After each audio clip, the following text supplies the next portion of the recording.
Hey guys, here we are today with chapter 4. Hope everyone's doing well and y'all are kind of trying to enjoy your time at home. Chapter 4, Something Lost, Nothing Found. One day when Lena had been a messenger for several weeks, she came home to find that Granny had thrown all the cushions from the couch onto the floor, ripped up a corner of the couch's lining, and was pulling out wads of stuffing. "What are you doing?" Lena cried. Granny looked up. Whiffs of soft stuffing stuck to the front of her dress and clung to her hair. "Something is lost," she said. "I think it might be in here." "What's lost, Granny?" "I don't quite recall," said the old woman. "Something important." "But Granny, you're ruining the couch. What will we sit on?" Granny tore a bit more of the covering off the couch and yanked out another puff of stuffing. "Doesn't matter," she said. "I'll put it back together later." "Let's put it back now," Lena said. "I don't think what's lost is in there." "I don't know," said Granny darkly, but she sat back on her heels, looking tired. Lena began cleaning up the mess. "Where's the baby?" she asked. Granny gazed at Lena blankly. "The baby? You haven't forgotten the baby?" "Oh, yes, I think she's down in the shop." "By herself?" Lena stood up and ran down the stairs. She found Poppy sitting on the floor of the shop, enmeshed in a tangle of yellow yarn. As soon as she saw Lena, Poppy began to howl. Lena picked her up and unwound the yarn, talking soothingly, though she was upset that her fingers trembled. For Granny to forget the baby was dangerous. Poppy could fall downstairs and hurt herself. She could wander out into the street and get lost. Granny had been forgetful lately, but this was the first time she'd completely forgotten about Poppy. When they got upstairs, Granny was kneeling on the floor, gathering up the white tufts of stuffing and jamming them back into the hole she'd made on the couch. "It wasn't in there," she said sadly. "What wasn't?" "It was lost a long time ago," said Granny. "My father told me about it." Lena sighed impatiently. More and more, her grandmother's mind seemed caught in the past. She could explain the rules of Pebble Jacks, which she'd last played when she was 8, or tell you what happened at the singing when she was 12, or who she danced with at the Clothing Square dance when she was 16, but she would forget what had happened the day before yesterday. "They heard him talking about it when he died," she said to Lena. "They heard who talking?" "My grandfather, the 7th mayor." "And what did they hear him say?" "Oh," said her grandmother with a faraway look, "that's the mystery. He said he couldn't get at it. Now it is lost, he said." "But what was it?" "He didn't say." Lena gave up. It didn't matter. Probably the lost thing was the old man's left sock or his hairbrush, but for some reason the story had taken root in Granny's mind. The next morning, on her way to work, Lena stopped in at the house of her neighbor, Eveline Murdo. Mrs. Murdo was brisk in her manner and her person thin and straight as a nail, but she was kind in her unsmiling way. Until a few years ago, she'd run a shop that sold paper and pencils, but when paper and pencils became scarce, her shop closed. Now she spent her days sitting up by her upstairs window, watching people in the street with her sharp eyes. Lena told Mrs. Murdo about her grandmother's forgetfulness. "Will you look in on her sometimes and make sure things are all right?" she asked. "I will certainly," said Mrs. Murdo, nodding twice firmly. Lena went away feeling better. That day, Lena was given a message by Arbin Swin, who ran the Calais Street Vegetable Market, to be delivered to Lena's friend Clary, the greenhouse manager. Lena was glad to carry the message, though her gladness was mixed a little with sadness. Her father had worked in the greenhouses. It still felt strange not to see him there. The 5 greenhouses produced all of Ember's fresh food. They were out past Greengate Square, at the farthest edge of the city. Nothing else out there but Chapter 4, Something Lost, Nothing Found. One day, when Lena had been a messenger for several weeks, she came home to find that Granny had thrown all the cushions from the couch onto the floor, ripped up a corner of the couch's lining, and was pulling out wads of stuffing. "What are you doing?" Lena cried. Granny looked up. Whiffs of sofa stuffing stuck to the front of her dress and clung to her hair. "Something is lost," she said. "I think it might be in here." "What's lost, Granny?" "I don't quite recall," said the old woman. "Something important." "But Granny, you're ruining the couch. What will we sit on?" Granny tore a bit more of the covering off the couch and yanked out another puff of stuffing. It doesn't matter, she said. I'll put it back together later. Let's put it back now, Lena said. I don't think what's lost is in here. You don't know, said Granny darkly, but she sat back on her heels looking tired. Lena began cleaning up the mess. Where's the baby? She asked. Granny gazed at Lena blankly. The baby? You haven't forgotten the baby. Yes, Oreo's done. Benjamin, Brady. Shh. Oh, yes. I think she's down in the shop. By herself? Lena stood up and ran down the stairs. She found Poppy sitting on the floor of the shop, enmeshed in a tangle of yellow yarn. As soon as she saw Lena, Poppy began to howl. Lena picked her up and unwound the yarn, talking soothingly, though she was so upset that her fingers trembled. For Granny to forget the baby was dangerous. Poppy could fall downstairs and hurt herself. She could wander out into the street and get lost. Granny had been forgetful lately, but this was the first time she'd completely forgotten about Poppy. When they got upstairs, Granny was kneeling on the floor, gathering up the white tufts of stuffing and jamming them back into the hole she'd made in the couch. It wasn't in there, she said sadly. What wasn't? It was lost a long time ago, said Granny. My father told me about it. Lena sighed impatiently. More and more her grandmother's mind seemed caught in the past. She could explain the rules of Pebble Jacks, which she last played when she was 8, or tell you what happened at the singing when she was 12, or who'd she danced with at the Clothing Dance Square when she was 16, but she would forget what happened the day before yesterday. They heard him talking about it when he died, she said to Lena. They heard who talking? My grandfather, the 7th mayor. And what did they hear him say? Oh, said her grandmother with a faraway look. Now that's the mystery. He said he couldn't get at it. Now it is lost, he said. But what was it? He didn't say. Lena gave up. It didn't matter anyway. Probably the lost thing was the old man's left sock or his hairbrush, but for some reason the story had taken root in Granny's mind. The next morning on her way to work, Lena stopped in at the house of their neighbor, Eveline Murdo. Mrs. Murdo was brisk in her manner and in her person thin and straight as a nail, but she was kind in her unsmiling way. Until a few years ago, she'd run a shop that sold paper and pencils, but when paper and pencils became scarce, her shop closed. Now she spent her days sitting by her upstairs window, watching people in the street with her sharp eyes. Lena told Mrs. Murdo about her grandmother's forgetfulness. Will you look in on her sometimes and make sure things are all right? She asked. I will certainly, said Mrs. Murdo, nodding twice firmly. Lena went away feeling better. That day, Lena was given a message by Arbin Swin, who ran the Calais Street Vegetable Market, to be delivered to Lena's friend Clary, the greenhouse manager. Lena was glad to carry this message, though her gladness was mixed a little with sadness. Her father had worked in the greenhouses. It still felt strange not to see him there. The 5 greenhouses produced all of Ember's fresh food. They were out past Greengate Square at the farthest edge of the city. Nothing else was out there but the trash heaps, great moldering, stinking hills that stood on rocky ground and were lit by a few floodlights high up on poles. It used to be that no one went out to the trash heaps but the trash collectors, who dumped the trash and left it. Now and then a couple of children might go there to play, scrambling up the side of the heaps and tumbling down. Lena and Lizzie used to go when they were younger. They'd pull out the occasional treasure, some empty cans, maybe an old hat or a cracked plate, but not anymore. Now there were guards posted at the trash heaps to make sure no one poked around. Just recently, an official job called trash sifter had been created. Every day, a team of people methodically sorted through the trash heaps in search of anything that might be at all useful. They'd come back with broken chair legs that could be used for repairing window frames, bent nails that could become hooks for clothes, even filthy rags, stiff with dirt, that could be washed out and used to patch holes in window blinds or mattress covers. Lena hadn't thought about it before, but now she wondered about the trash sifters. Were they there because Ember really was running out of everything? Beyond the trash heaps, there was nothing at all. That is, only the vast unknown regions where the darkness was absolute. From the end of Diggory Street, Lena could see the long, low greenhouses. They looked like big tin cans that had been cut in half and laid on their sides. Her breath came a little faster. The greenhouses were a home to her in a way. She knew that was where she was most likely to find Clary, somewhere around Greenhouse 1.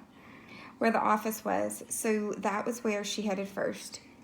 A small tool shed stood beside the door of Greenhouse 1. Lena peeked into it but saw only rakes and shovels, so she opened the greenhouse door. Warm, furry-smelling air washed over her, and all her love for this place came rushing back. Out of habit, she gazed up toward the ceiling, as if she might see her father there on his ladder, tinkering with the sprinkler system, the temperature gauges, and the lights. The greenhouse light was whiter than the yellowish light of the Ember street lamps.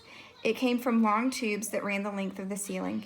In this light, the leaves of the plants shone so green they almost hurt Lena's eyes. On the days when she'd come here with her father, Lena had spent hours wandering along the gravel paths that ran between the vegetable beds, sniffing the leaves, poking her fingers into the dirt, and learning to tell the plants apart by their look and smell. There were the beans and peas with their curly tendrils, the dark green spinach, the ruffled lettuce, and the hard, pale green cabbages, some of them as big as newborn baby heads. What she loved best was to rub the leaves of the tomato plant between her fingers and breathe in their pungent, powdery smell. A long, straight path led from one end of the building to the other. About halfway down the path, Clary was crouching by a bed of carrots. Lena ran toward her, and Clary smiled, brushed the dirt from her hands, and stood up. Clary was tall and solid with big hands and knobby knuckles. She had a square jaw and square shoulders and brown hair cut in a short, squarish way. You might have thought from looking at her that she was a gruff and friendly person, but her nature was just the opposite. She was more comfortable with plants than with people. Lena's father had always said, but she was strong but shy, a person of much knowledge but few words. Lena had always liked her. Even when she was little, Clary did not treat her like a baby, but gave her jobs to do, pulling up carrots, picking bugs off cabbages. Since her parents had died, Lena had to come many times to talk to Clary or just to work silently beside her. Clary was always kind to her, and working with the plants took Lena's mind off her grief. Well, said Clary. She smiled at Lena, wiped her hands on her already grimy pants, and smiled some more. Finally, she said, "You're a messenger." "Yes," said Lena, "and I have a message for you. It's from Arbin Swin. Please add 4 extra crates to my order, 2 of potatoes and 2 of cabbages." Clary frowned. "Can't do that," she said. "At least I can send him the cabbages, but only 1 small crate of potatoes." "Why?" asked Lena. "Well, I have sort of a problem with the potatoes." "What is it?" asked Lena. Clary had a habit of answering questions in the briefest possible way. You had to keep asking and asking before she would believe you really wanted to know and weren't just being polite. Then she would explain, and you could see how much she knew and how much she loved her work. "I'll show you," she said. She led the way to a bed where the green leaves were spotted with black, a new disease. I haven't seen it before. When you dig up the potatoes, they're runny inside instead of hard, and they stink. I'm going to have to throw out all the ones in this bed. There are only a few beds left that aren't infected. Most people in Ember had potatoes at every meal. Mashed, boiled, stewed, roasted. They'd had fried potatoes too, but in the days before the cooking oil ran out. "I'd hate it if we couldn't have potatoes anymore," Lena said. "I would too," said Clary.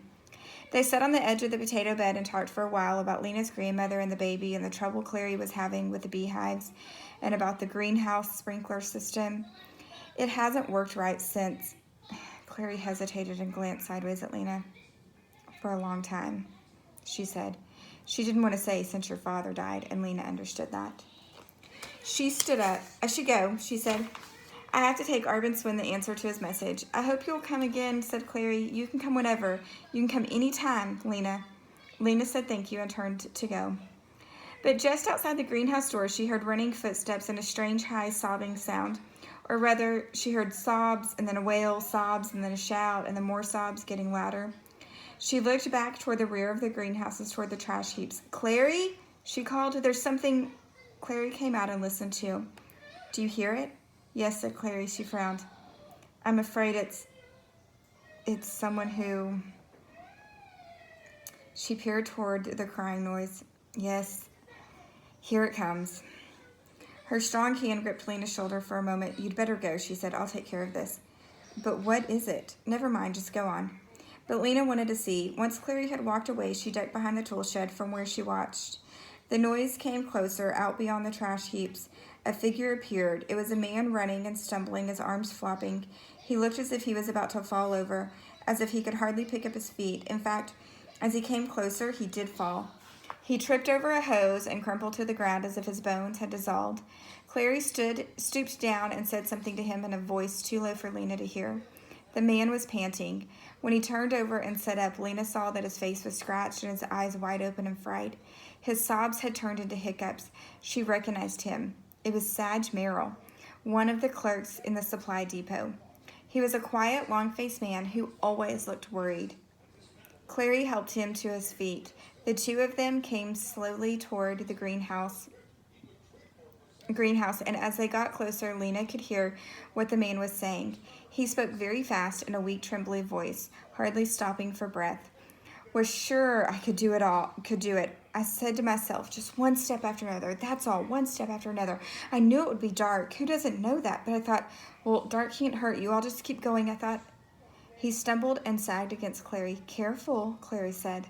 She reached the door of the greenhouse, and Clary struggled to open it. Without thinking, Lena darted out from behind the tool shed and opened it for her. Clary shot her a quick frown, but said nothing. Sag didn't stop talking. But then, the farther I went, the darker it was. You can't just keep walking into dark, can you? It's like a wall in front of you. I kept turning around to look at the lights of the city because that's all there was to see. And then I'd say to myself, don't look back, keep moving. But I kept tripping and falling. The ground is rough out there. I scraped my hands. He held up one hand and stared at the red scratches on it, which oozed drops of blood. They got him into Clary's office and set him down in her chair. He rambled on. Be brave, I said to myself. I kept going and going, but then all of a sudden I thought, anything could be out there. There could be a pit of 1,000 feet deep right in front of me. There could be something that bites. I've heard stories, rats as big as garbage bins, and I had to get out of there, so I turned around and I ran. Never mind, said Clary, you're all right now. Lena, get him some water. Lena found a cup and filled it from the sink in the corner. Sag took it with a shaking hand and drank it down. What are you looking for? Lena asked. She knew what she should have been looking for, or if she'd gone out there. She'd thought about it countless times. Sag stared at her. He seemed to have a puzzle over her question. Finally, he said, I was looking for something that could help us. What would it be? I don't know, like a stairway that leads somewhere, maybe, or a building full of, I don't know, useful things. But you didn't find anything or see anything? Lena asked, disappointed. Nothing. There is nothing out there. His voice became a shout and his eyes looked wild again. Or if there is, we're never going to get to it. Never. Not without a light. He took a long, shaky breath. For a while, he stared at the floor. Then he stood up. I think I'm all right now. I'll be going. With uncertain steps, he went down the path and out the door. Well, said Clary, I'm sorry that happened while you were here. I was afraid you might be scared. That's why I told you to go. But Lena was full of questions, not fear. She had heard tales of people who had tried to go out into the unknown regions. She had thought about it herself, in fact. She'd wondered the same things as Sag. She had imagined making her way into the dark and coming to a wall in which she would find the door to a tunnel. And at the end of the tunnel would be the other city, the city of light that she had dreamed about. All it would take was the courage to walk away from Ember and into the darkness, and then to keep going. It might have been possible if you could carry a light to show the way, but in Ember, there was no such thing as a light you could carry with you. Outside, lights were fixed to their poles or to the roofs of the houses. Inside, lights were set into the ceiling or had cords that had to be plugged in. Over the course of Ember's history, various clever people had tried to invent a movable light, but all of them had failed. One man had managed to ignite the end of a stick of wood by holding it against the electric burner on a stove. He'd run across the city with a flaming stick, planning to use it to light his journey, but by the time he got to the trash heaps, his torch had gone out. Other people latched onto his idea. One woman who had lived on Deadlock Street, very near the edge of the city, managed to get into the unknown regions with her flaming stick. But the stick burned quickly, and before she could go far, the flame singed her hand and she threw it down. Everyone who had tried to penetrate the unknown regions had come back within a few hours, their enterprise a failure. Lena and Clary stood by the open door of the greenhouse and watched Sag shuffle toward the city. As he neared the trash heaps, two guards who had been sitting on the ground got to their feet.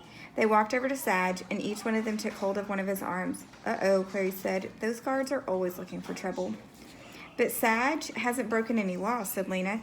Doesn't matter, they need something to do. They'll get some fun out of scaring him. One of the guards was shaking his finger at Sag and saying something in a voice almost loud enough for Lena to hear. Poor man, said Clary with a sigh. He's the fourth one this year.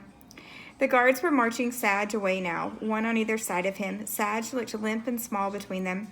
What do you think is out in the unknown regions, Clary? Clary stared down at the ground where the light from the greenhouse was casting long, thin shadows of them both. I don't know. Nothing, I guess. And do you think Ember's the only light in the dark world? Clary sighed. I don't know, she said.